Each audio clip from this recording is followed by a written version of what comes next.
What is up, guys? My name is LoverFella and welcome back to Ark Survival Evolved. Today I want to do something very different. Normally in my Ark videos I'm doing crazy raids, right? I'm taking down admins. I'm just kind of having fun on my server. But one thing I thought I would do is show you guys how to build a fob like this, alright? So a lot of people ask me what a fob is, why you need a fob, and what the purpose is when you're raiding. So today I thought we'd go into that, figure out why you need to, explain it to you guys, and then kind of go over this build, which is all completely made by the Notorious 6. His channel will be linked below. You can give him some support. He's better than me at Ark, so he makes some great videos and some montages and stuff. So let me explain to you guys what a fob is and what it stands for. A fob is a forward operating base. So this is something military people use when maybe attacking a target. For example, if there's a war taking place and someone's trying to take down Cincinnati, Ohio, they're going to put a fob maybe across the river, a little tiny base, and that's going to be their point of operation. That's where they're going to actually kind of live in for a little bit, all right? They're going to have supplies there, med kits, medics, all kinds of help, and they're going to just retreat to that place. So it's kind of like a mini base. So the reason you have one is so that way if you're injured, you don't have to travel back to your main base. If you're injured in Cincinnati, Ohio, you're trying to destroy the city for some reason, you don't have to go back to California. You can just go across the river. So that's the same kind of thing with a fob here. You build a fob in Ark when you're raiding a base because you don't want to have to go back to your main base. So you build a fob, for example, here across the water because we're trying to destroy a base on that glacier. So we build a fob over here. That way if we die, we respawn and we come back and don't have to go resupply constantly. So first, before we go over to the outside of a fob, take you guys on the inside and show you what we have. And again, 100% of this is done by Notorious 6. I had no part of it. It was too busy. All right. With my job right now as an engineer, I don't have time to build these, unfortunately. But I still want to show you guys his work because it's too cool not to.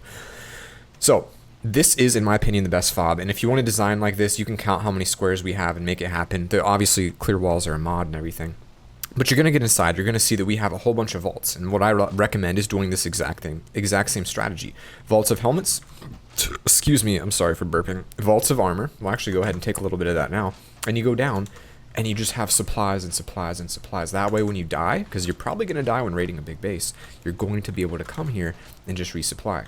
So you're going to come back, you're going to come on here, you're going to put your armor on, whatever. Double click it all, get it on. You're already ready to go back in the battle. But one thing you also need is weapons. So you also want to have some folders that have your explosives, C4, rockets, all that good stuff. That way when you can keep dying, you come back, you resupply, you go back in. A little bit more right there. Then you come down, we got your bullets, your spy glasses, compound bows, all of this stuff, all these weapons and things that you need when battling are inside of this fob. And here is just kind of a miscellaneous section, broken armor, stego saddles, of course. You want to have ascendant stego saddles for soaking. If you haven't seen my other videos, you might want to check them out because they show you why stegos are so good. And just miscellaneous armor, weapons, all kinds of stuff in here. And then for your last chest, you've got more miscellaneous gear. So I recommend going through making a vault for every single one of these things and then including everything that I just showed you. So if you have to go back and pause it to learn what's in here, that's fine, That's perfectly fine. Making fobs can be challenging. Now, what else we have in here is, a vault that kind of supplies our bullets to our turrets, like some modded stuff in here that's pretty cool. And then in the center, we've got a tech shield that goes over everything. But the most important part of your base, which a lot of people forget, is to have some good refrigerators. Because you can keep food, you can keep water, so you don't have to leave battle to go get food and water. You can create custom recipes to increase your stamina, your water regen, maybe you're going to survive better in the cold. So you're going to want to take a couple of these. And then, of course, the most important types of food to make, I would recommend focal chili. It's going to increase your speed and gain movement speed. I believe it also warms you up. So when you're in the cold biome, you're not going to have a problem here. Take one of those out. Free a curry. Oh, sorry, this one gives you warmth, my bad. So it gives you warmth, slows your food consumption for 15 minutes. So that's great for battle. Like, why would you not use it? And then the most important, obviously, shadow stake. If you don't know what this does, it gives you more vision, so you get night vision, and it also steadies your scope. So instead of your scope soaring, I'll show you guys real quick if you haven't seen this before. Most of you probably have, but I know there's a few of you out there that have no idea what I'm talking about. You take your scope and you zoom in, and it sways, right? See all that swaying? Well, if I drink one of these, and I'm sorry, it's going to blind you, put that there. Screen gets a lot brighter, and then it doesn't really sway. It's just perfectly still. And if you lay down, it literally is perfectly still, like not moving at all. So shadow stakes are essential when battling. So you want to have those in a fridge. And then finally, you want to have your medical brews. So we got a bunch of them here. Take a couple of them to battle with you. And then every time you come back, you just go down the line, resupply, come up here, grab your steaks, eat at one of each, and then get back out there in the action. So the inside's pretty simple. You're going to want some bunk beds as well, but I think you guys know that.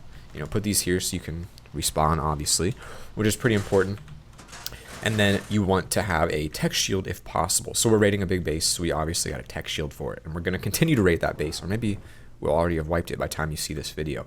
So here is our fob. Now this is bigger than some people's main bases, which is pretty crazy, but we're not messing around. We really want to wipe this base. So what we have is some turret towers outside. The reason for this is obviously so they can't get close enough to break the shield. Otherwise they could just walk right up and shoot it, because your turrets won't shoot through the shield. So you want to avoid that. Then you come on over here, got one in the back. So with this, we have a full 360-degree coverage. And if they come to the side, they're going to be hit by that one. And then once that one's right out of range, that one's going to hit you. So 6 place these so that they will hit you no matter where you are outside the base. And of course, you put a couple of ground turrets and tech turrets to stop stegos. So really, really quite a powerful design. It's great. So that's what we have out here. And I'm just going to quickly check. I don't think this is ours, but I am curious if it is. Nope, that's not ours. All right, we just got a giant metal behemoth gate there. Interesting. So you're going to have the outside protected. Obviously, you want to make turret towers. These are great designs because the way he did it is he put, let's see. Let's get one with a little bit more light around it because it is getting a little bit dark here. He put these pillars on the side to reinforce it a little bit more. Railings as well to reinforce it in the center. So it's a really solid base design. I mean, it's simple. It's clean. You got heavy turrets. You got tech turrets. It's amazing. So there's that. And then once you get in the inside, this design is probably going to look a little bit wild to some of you. We'll give them some health because of how tall it is. Because if you break one pillar, everything is going to break, right? Everything's going to break. We're going to lose all the turrets. The reason for that, though, is, of course, because if all we had was this bottom, which is very powerful, as is, all right, it's going to be very easy to raid with stegos. People will be able to walk in with a stegosaurus and tank everything because stegos are virtually invincible. Actually, looks like we have a weak spot here, too. Something that we missed, which is fine. So the reason we put these up so high is because if they're high enough, when a stego rider walks in, I'll show you guys now with one of our many very powerful stegos here, what's going to happen is, I don't have a saddle. Okay, what's going to happen is they're going to walk in, the turrets are going to shoot them on the bottom, those are going to be damaging the stego and not be able to shoot you because the stego spines make you invincible. But if you build tall enough, like we have here, the turrets are shooting down, so it's actually going to go over the stego spine and has a very good chance of killing you, especially with tech turrets up here. So it's a very powerful design, and the way we have it is set up so that it's essentially impossible to take down by suiciding with tech pillars in the center. So you can't just suicide bird or whatever. I mean, it's going to be hard to break. Of course, you could shoot it with like a tech laser or something. I mean, there are ways to break it, but it's hard to break. So we're going to gamma 5 this so we can see again. This is a very, very advanced fob design, but it's quick and it's easy, all right? And when I say advanced, I don't mean complicated. When I say advanced, I mean it's going to be an end game kind of build. But this is the kind of thing you want to do when you're raiding a base. And if you're struggling to raid people, you're not building fobs. And you don't have to do this, all right? You don't have to go out of your way to literally build a second base, right? This is like set up for a multiple day raid. Like we've already hit them twice. We're going to come back again today and do it. And we just keep putting pressure on.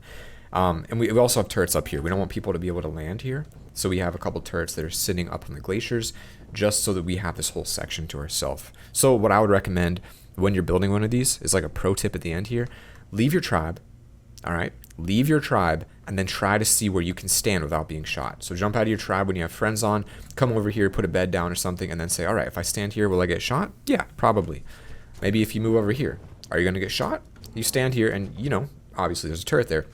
But you can move around and try to see, is there a spot the other people can get to where they can maybe attack you from? If the answer is yes, you want to protect that spot. If the answer is no, then you're good and you've built an incredible fob. So scale it towards how big your raid is. And I think that this is a really great design. Obviously, it's not unraidable. Obviously, there are things we could do to improve it. But it is perfect for what we need it for. So, guys, this is the, quick old easy fob tutorial guide. I figured I would make one to show you because I've had quite a few people ask about this, and I don't know if Sick's gonna make a video on it, but he did make this and I figured it was too cool not to share with you guys. So this is probably the standard design that you would see most of the time. Of course, you can change it however you want. You can leave a comment and let me know what you think is coolest about it, but to me this is the best and cheapest fob you can get. And then if you need to get more, you're going to put more turrets on the outside, more tech turrets. And what I would do is just kind of keep expanding out. You have a big one here, put some little ones on the outside, always keep turrets on the outside. That's pretty much it. All right, I think you get the idea. So thank you guys so much for watching this episode. If you want to see us raid out of the space, check out some of my other videos in this season. I think you guys will like it a lot. But with that, guys, I just want to say thank you. Don't forget to spread the love. You guys are amazing every single day, guys. do something nice for someone. It's not hard, and the difference you can make in people's lives is incredible. So just do something nice. Even if you're just telling someone you like their shirt, you know it is going to make them smile for a few hours. All right? You know that's what's going to happen. So go out of your way. Speak your mind. If you see something you like, let people know. It's going to make a huge difference, guys. Thank you for being here. Spread the love, and I'll see you tomorrow.